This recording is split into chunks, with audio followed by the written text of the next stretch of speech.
నమస్తే, welcome to RP7 TV news. పెనుగురంచపోలులోని శ్రీ వరదాంజనేయ స్వామి వారి దేవాలయంలో హనుమాన్ జయంతి వేడుకలు అంగరంగ వైభవంగా జరిగాయి.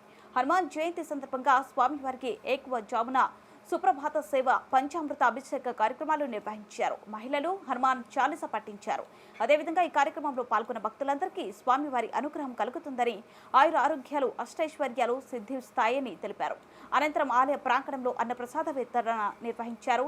సుమారు 1500 మందికి అన్నదానం నిర్వహించామని కమిటీ వారు తెలియజేశారు. ఈ కార్యక్రమంలో స్వామివారి భక్తులు పెద్ద ఎత్తున పాల్గొన్నారు.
Go.